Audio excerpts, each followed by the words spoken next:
Kamis malam kemarin, para ketua umum partai politik yang tergabung dalam Koalisi Indonesia Maju (KIM) menggelar rapat di kantor DPP Partai Golkar di Palmerah, Jakarta Barat.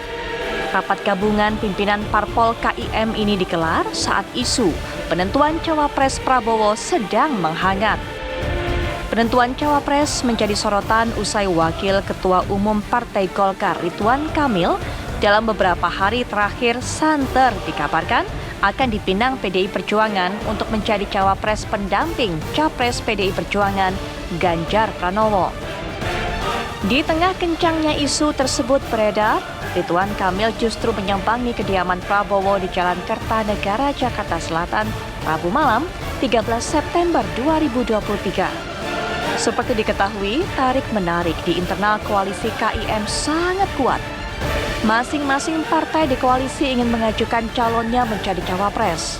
Partai Golkar sebagai pemilik suara terbanyak kedua, berdasarkan hasil pemilu 2019 mengajukan nama Airlangga Hartarto. Airlangga dinilai sebagai sosok yang tepat mendampingi Prabowo Subianto. Sementara itu, Ketua Umum Partai Amanat Nasional (PAN) Zulkifli Hasan menyodorkan Menteri BUMN Erick Thohir sebagai kandidat cawapres Pilpres 2024. Alotnya memilih sosok cawapres sebagai pendamping Prabowo membuat KIM belum sepakat menentukan sosok cawapres yang tepat sebagai pendamping Ketua Umum Gerindra. Seusai pertemuan para ketua umum partai politik KIM, Prabowo Subianto menegaskan nama bakal calon wakil presiden masih akan digodok secara bersama dengan para pimpinan parpol di KIM. Mengenai wakil presiden, kita juga sudah sepakat, kita akan terus menggodok sesuai dengan tradisi adat kita, musyawarah mufakat. Kita akan diskusi dan kita dalam suasana yang paling penting adalah kepentingan besar, kepentingan nasional, kepentingan rakyat. Saya kira itu. Sikap Ketua Umum Partai Gerindra tak kunjung memutuskan cawapres, terkesan Prabowo tengah bimbang menentukan pendampingnya untuk pemilu 2024. Lantas, siapa sosok figur cawapres yang menjadi pilihan Prabowo? Apakah sosok cawapres muda menjadi pilihan Prabowo? Akankah Golkar menarik dukungan jika Prabowo tidak menjatuhkan pilihan pada Airlangga sebagai cawapres? Tim TV One mengabarkan. Sepertinya diskusi, perdebatan ataupun juga tawar-menawar yang terjadi di antara partai-partai yang ada di Koalisi Indonesia Maju ini semakin menghangat. Sehingga kemudian bahasan kami pada malam hari ini adalah siapa kemudian yang akan dipinang oleh Prabowo Subianto sebagai pendampingnya, bakal calon wakil presiden untuk pemilu 2024. Lalu bagaimana dengan sikap Golkar mengenai hal ini? Langsung saja saya akan perkenalkan para narasumber yang sudah hadir di samping saya, Waketum dari Partai Golkar yaitu Pak Nurdin Halid. Assalamualaikum warahmatullahi wabarakatuh. Waalaikumsalam. Assalamualaikum warahmatullahi wabarakatuh. Alhamdulillah kabar baik. Kabar baik. Dan juga ini yang begitu happy karena mantunya habis cetak gol. Bang Andre Rosiade dari Gerindra, Ketua DPP Gerindra. Assalamualaikum warahmatullahi wabarakatuh. Selamat malam Bang Andre. Selamat malam Putri. Baik. Senior kita Pak Nurdin Halid dan Prof. Fahri Ali. Baik, dan juga pengamat politik senior Prof. Fahri Ali. Assalamualaikum warahmatullahi wabarakatuh. Selamat malam, Pak Fahri. Malam, nggak usah pakai Prof lah. Oke, Pak Fahri. Karena bukan memang. Baik. Oke.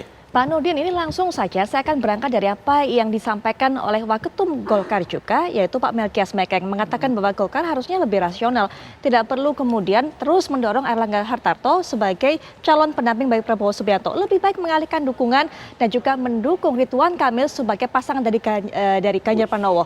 Yang mana yang akhirnya dipilih oleh Golkar? Ya itu pernyataan biasa saja, melihat euforia, intensitas politik yang begitu dinamis tapi tetap cair.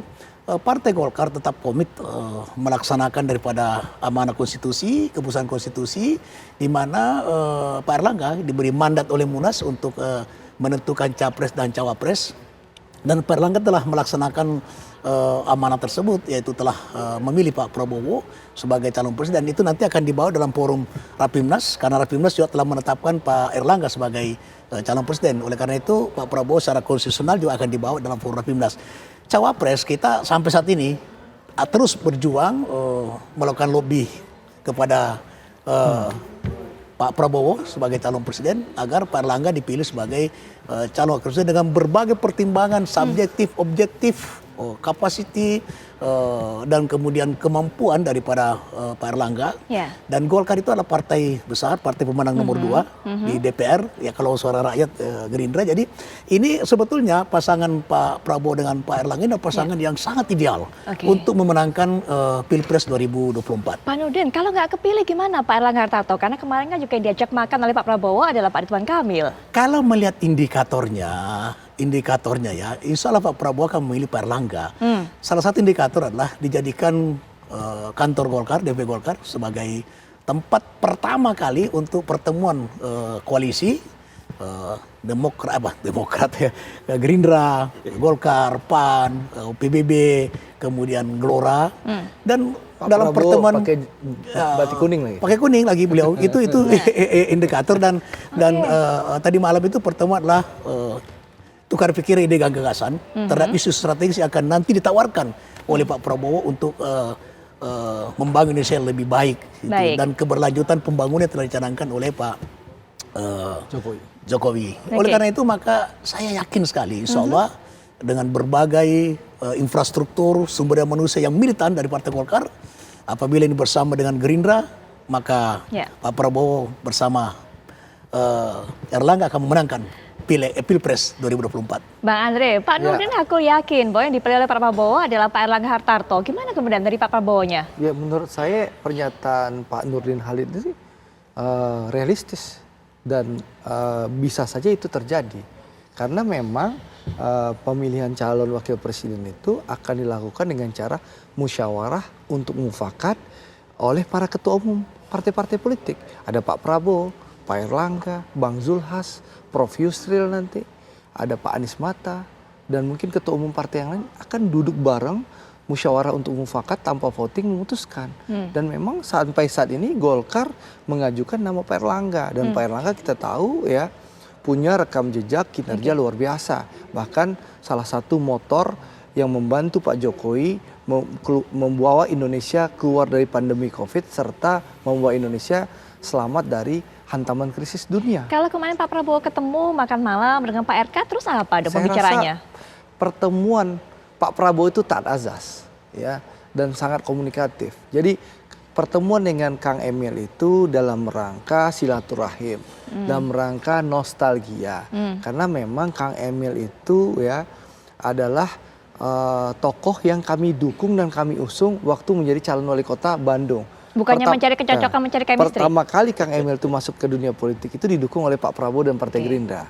Jadi dan pertemuan kemarin itu silaturahim, makan malam, lalu Kang Emil mengupdate perkembangan Jawa Barat kepada Pak Prabowo, dan pertemuan itu diketahui Pak Erlangga. Dan yang menarik Kang Emil bawa oleh-oleh cilok untuk Pak Prabowo. Tapi elektabilitas itu termasuk nggak salah satu hal prasyarat yang betul-betul dipertimbangkan oleh Gerindra untuk bisa mendampingi atau memilih pendamping Pak Prabowo?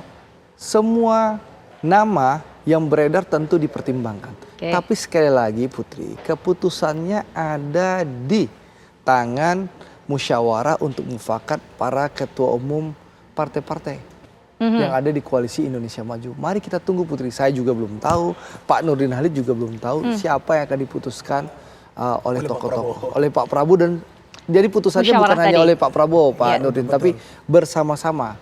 Karena cawapres yang akan mendampingi Pak Prabowo harus merupakan cawapres yang didukung dan disetujui oleh seluruh partai-partai politik yang ada. Dan begini Putri, bagaimana mungkin Pak? saja Kang Emil itu pertemuan dengan Pak Prabowo, bisa saja Pak Prabowo dengan informal ya mengajak Pak Kang Emil tidak usah kemana-mana gitu. Tetap aja solid di Golkar bersama Pak Prabowo, bisa saja itu. Dan berarti tawaran dari partai sebelah, koalisi sebelah saya yakin bahwa Kang Emil tidak akan tergoda karena sesaat setelah dilantik jadi wakil ketua umum Partai Golkar ya, beliau menyatakan mengeluarkan statement bahwa taat asas dengan keputusan Partai Golkar dan mendukung Pak Erlangga sebagai calon presiden.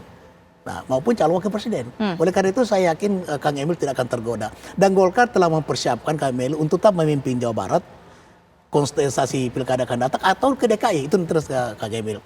Kang Emil adalah masa depan. Gitu. bukan sekarang. Bukan sekarang. Ada waktunya nanti. Sekarang Pak Erlangga, ada waktunya nanti untuk Kak Emil. Oke Pak Nurdin, Pak Fahri bagaimana melihatnya? Yang merumuskan, yang memilih, bukan merumuskan, tapi yang memilih nanti calon pasangannya adalah bukan Pak Prabowo sendiri, tapi ada para ketua umum dari partai-partai dari koalisi tersebut. Ya, yang pertama mau saya katakan tentang side effect. Ya. Baik, Pak Fahri, tapi mohon maaf, saya harus terpaksa tahan dulu. Ya, nggak Kita apa-apa. akan mendengarkan bagaimana Konferensi konferensi pers pers yang berlangsung setelah Bagus sekali. pertemuan yang ada di PKS.